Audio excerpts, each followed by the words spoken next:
ইসরাফিল ফু দিবে, জমিনের ভূমিকম্প শুরু হবে, সব মানুষ বুঝে ফেলবে কিয়ামত শুরু হয়ে গেল। তখন যে মা তার কোলের বাচ্চাকে দুধ পান করাইতেছিল সেই আদরের সন্তানকে ছুঁড়ে ফেলে দিবে।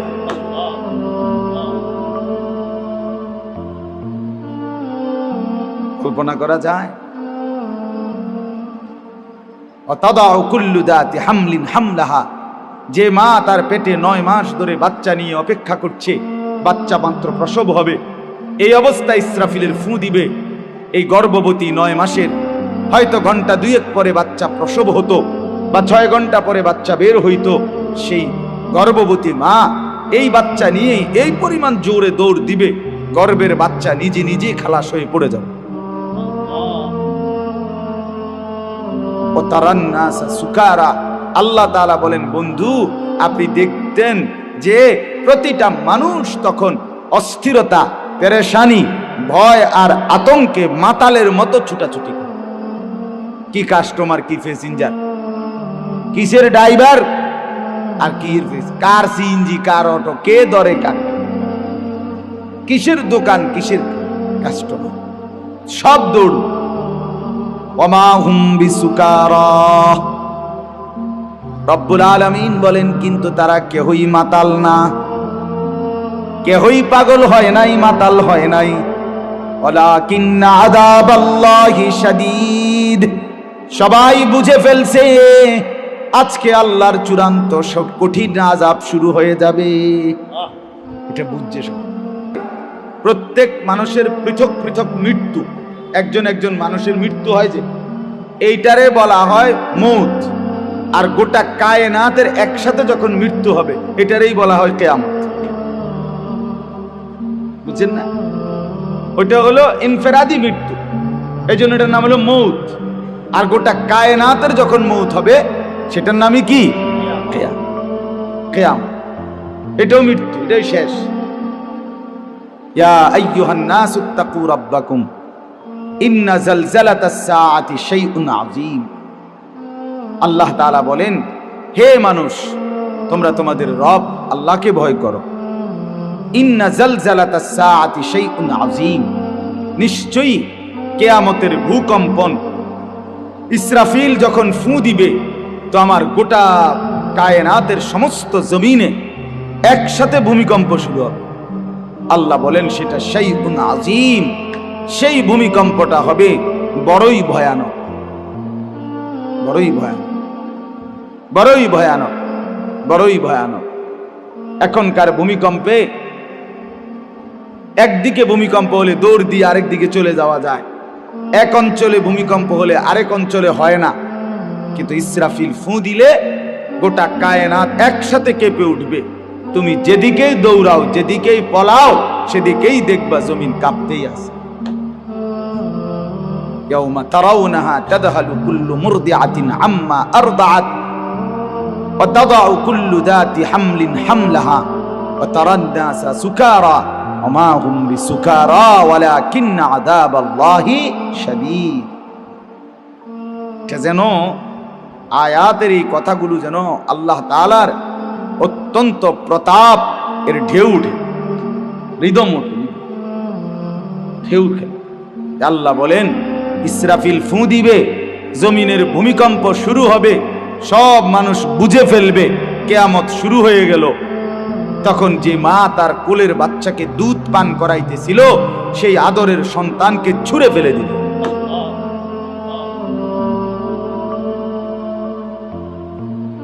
কল্পনা করা যায়? অতাদাউ কুল্লু যাতি হামলিন হামলাহা, যে মা তার পেটে 9 মাস ধরে বাচ্চা নিয়ে অপেক্ষা করছে, বাচ্চা মাত্র প্রসব হবে, এই অবস্থায় ইসরাফিলের ফু দিবে। এই গর্ভবতী 9 মাসের হয়তো ঘন্টা 2 পরে বাচ্চা প্রসব হতো বা 6 ঘন্টা পরে বাচ্চা বের হইতো, সেই গর্ভবতী মা এই বাচ্চা নিয়ে এই পরিমাণ জোরে দৌড় দিবে, গর্ভের বাচ্চা নিজে নিজেই খালাস হয়ে পড়ে যাবে। ও তারান নাসা সুকারা, আল্লাহ তাআলা বলেন, বন্ধু আপনি দেখতেন যে প্রতিটা মানুষ তখন অস্থিরতা, পেরেশানি, ভয় আর আতঙ্কে মাতালের মতো ছুটাছুটি করে। কি কাস্টমার, কি প্যাসেঞ্জার, কিসের ড্রাইভার আর কি কার সিএনজি, কার অটো, কে ধরে কার, কিসের দোকান, কিসের কাস্টমার, সব দৌড়। ওমা হুম বিসুকারা, রব্বুল আলামিন বলেন কিন্তু তারা কেহই মাতাল না, কেহই পাগল হয় নাই, মাতাল হয় নাই। ওয়ালাকিন্না আযাবাল্লাহি শাদীদ, সবাই বুঝে ফেলছে আজকে আল্লাহর চূড়ান্ত সব কঠিন আযাব শুরু হয়ে যাবে। এটা বুঝছে সবাই, এজন্য দৌড়াচ্ছে। আল্লাহর আযাব যে বড় ভয়ানক সেদিন সবাই বুঝবে, কিন্তু সেই বুঝাতে আর কোনো লাভ হবে না বন্ধু। জওয়ান ছেলেরা, হ্যাঁ, রঙের ঘুড়ি উড়াও ভাইয়া, উড়াও। রাস্তার পাশে দাঁড়ায়া মানুষের বেড়ি দেখো, সুবিধা নাই। রঙের ঘুড়ি সুতা কাইটা দিবে, সুতা কাইটা দিবে।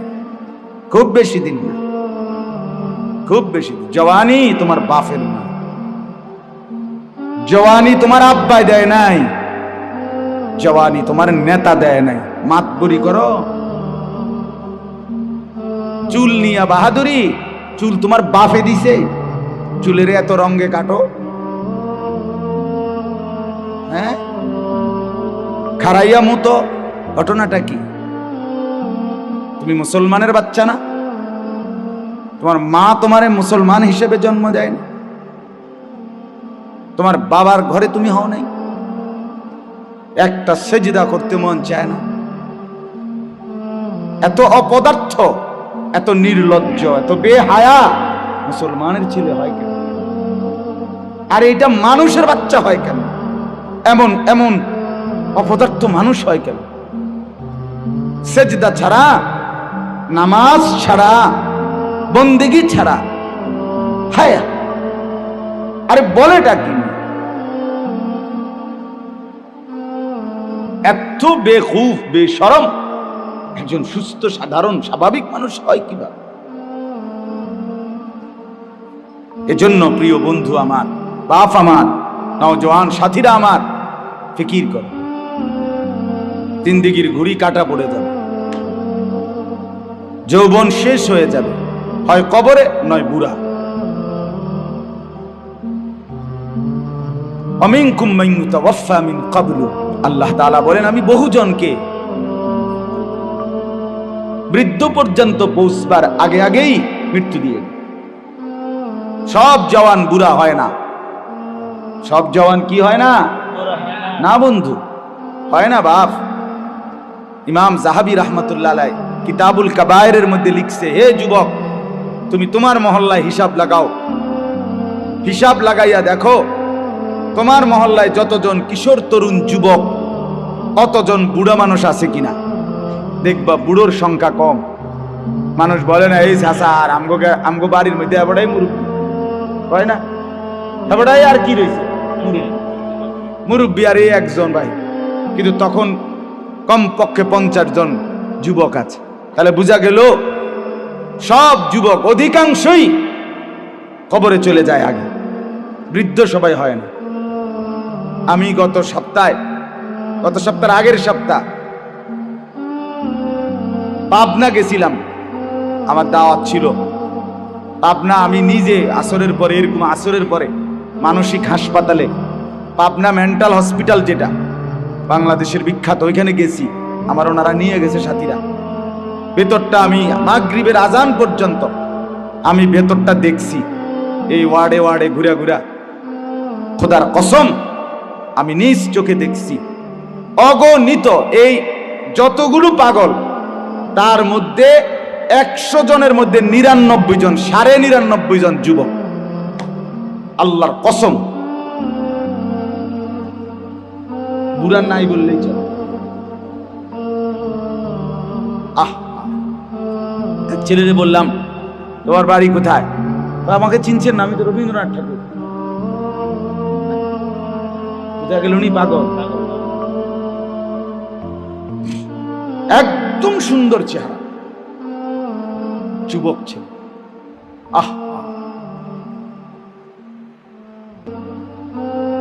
এজন্য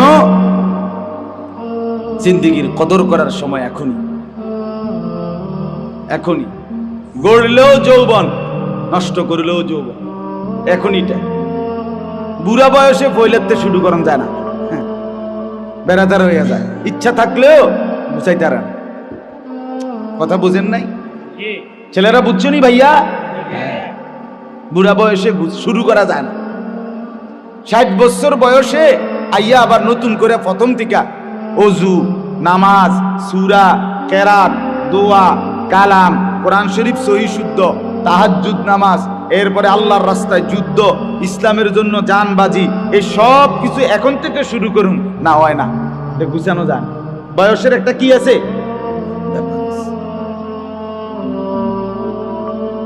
গড়লেও এখন, নষ্ট করলেও এখন। যৌবন, যৌবন